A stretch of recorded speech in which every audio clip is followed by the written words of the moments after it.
Assalamualaikum warahmatullahi wabarakatuh. Bismillahirrahmanirrahim. Alhamdulillah. Alhamdulillahil wahidil ahad.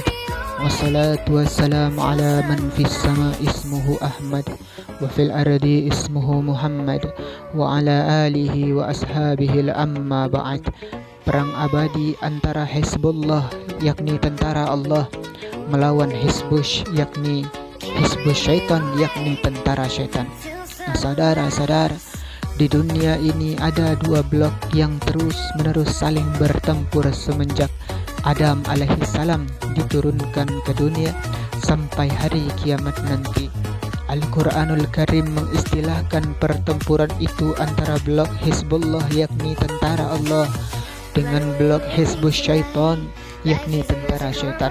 Ciri-ciri Hizbullah adalah sebagaimana yang Allah beritakan dalam surat Al-Mujadala ayat 19, dan Hizbus Syaitan diberitakan dalam surat yang sama ayat 22. Syaitan telah menguasai mereka lalu menjadikan mereka lupa mengingat Allah. Mereka itulah Hizbus Syaitan, golongan syaitan.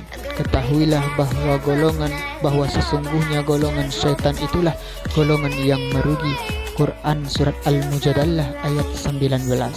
Nah, kamu tidak akan mendapati kaum yang beriman kepada Allah dan hari akhirat saling berkasih sayang dengan orang-orang yang menentang Allah dan Rasul-Nya, sekalipun orang-orang itu bapak-bapak atau anak-anak atau saudara-saudara ataupun keluarga mereka.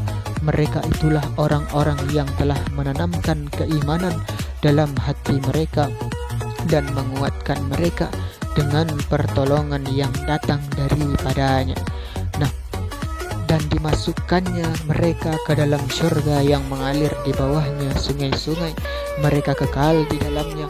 Allah ridha terhadap mereka dan mereka pun merasa puas terhadap limpahan rahmahnya. Mereka itulah Hizbullah, golongan Allah. Ketahuilah bahwa sesungguhnya Hizbullah, golongan Allah itu adalah golongan yang beruntung. Quran surat Al-Mujadalah ayat 22. Nah, Hizbullah dipimpin oleh Allah yang pimpinan hariannya adalah para nabi dan para rasul.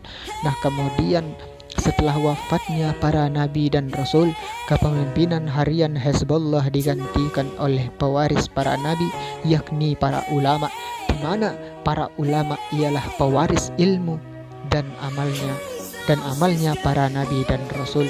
Nah, dalam hal ini Rasulullah baginda Nabi sallallahu alaihi wasallam, beliau bersabda para ulama adalah pewaris para nabi, namun mereka tidak mewariskan dinar, tidak mewariskan dirham, tidak mewariskan pangkat, jabatan dan kekuasaan. Mereka hanyalah mewariskan ilmu, amal, akhlak, wara', khauf, ikhlas, sabar, takwa, istiqomah, ibadah, zuhud, qanaah. Barang siapa yang mengambil ilmu tersebut, sungguh ia telah mendapatkan bagian yang banyak dari warisan tersebut. Nah, hadis ini diriwayatkan oleh Al-Bukhari dalam kitab sahihnya.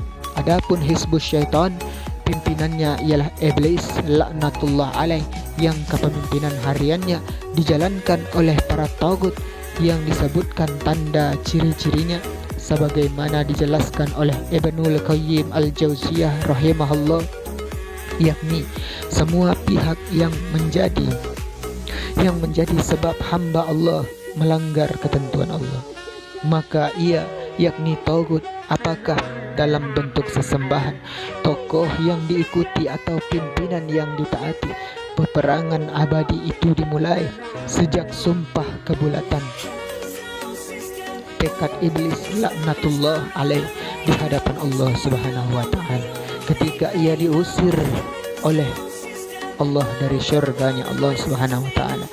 Allah Subhanahu wa taala menukilkan ucapan iblis di dalam Al-Quranul Karim surat Al-A'raf ayat 16. Iblis menjawab, karena engkau telah menghukum saya tersesat, saya benar-benar akan menghalang-halangi mereka dari jalan engkau yang lurus. Sumpah iblis, sang pimpinan tertinggi Hizbus Syaitan ini kemudian dijalankan oleh para tagut tadi dengan misi utamanya, yaitu menyesatkan manusia dari jalan Allah Subhanahu wa taala. Nauzubillahi min zalik.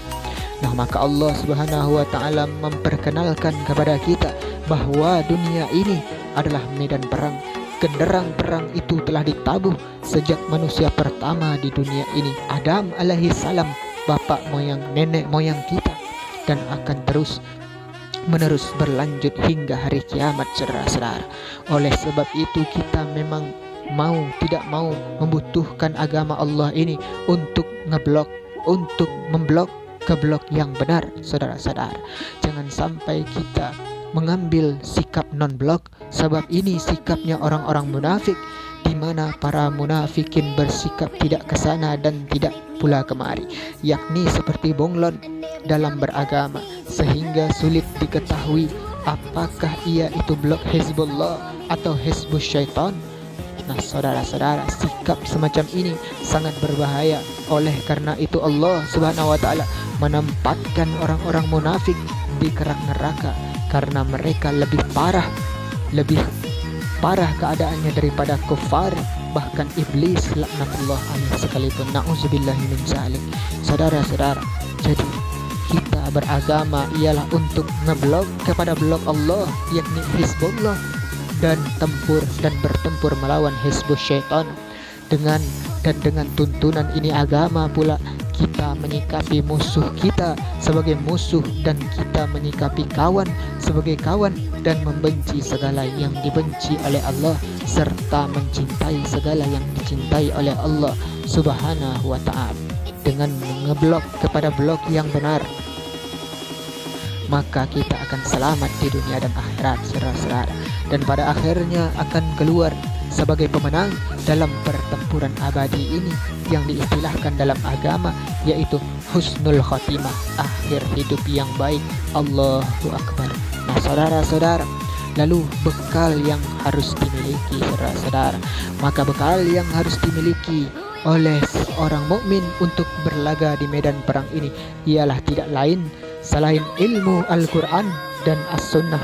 Sebab dengan mengerti dua perkara tersebut, maka kita akan tahu siapa lawan siapa kawan, saudara-saudara, dan juga akan mengerti bagaimana cara bersikap yang benar kepada lawan dan kepada kawan, saudara-saudara. Kita harus mengerti apa yang diturunkan Allah di dalam Al-Quran dan As-Sunnah. Jangan sampai keadaan kita seperti keadaannya ahlul kitab. Siapa ahlul kitab? Yahudi dan Nasrani, di mana Allah telah menurunkan kepada mereka Alkitab, kitab Allah. Namun hal itu tidak membuat hati mereka tunduk dan mengingat Allah. Allah Subhanahu wa taala berfirman dalam surat Al-Hadid ayat 16, belumkah datang waktunya bagi orang-orang yang beriman untuk tunduk hati mereka mengingat Allah dan kepada kebenaran yang telah turun kepada mereka. Dan janganlah mereka seperti orang-orang yang sebelumnya telah diturunkan Alkitab kepadanya, kemudian berlalulah masa yang panjang atas mereka, lalu hati mereka menjadi keras, dan kebanyakan dari antara mereka adalah orang-orang yang fasik. Na'udzubillahi min zalik. Di dalam ayat di atas Allah Subhanahu wa taala memperingatkan kita, saudara-saudara, akan adanya kemungkinan untuk kita terjerumus dalam perbuatan ahlul kitab. Siapa? Yahudi dan Nasrani tersebut. Sehingga Allah Subhanahu wa taala membimbing kita agar selamat dari keadaan yang demikian, yakni dengan cara mempelajari Al-Quran dan As-Sunnah dan mengamalkannya. Maka hidup di dunia ini tidak ada lain melainkan perjuangan, dan perjuangan di dalamnya kita bisa kalah dan juga bisa menang, saudara-saudara.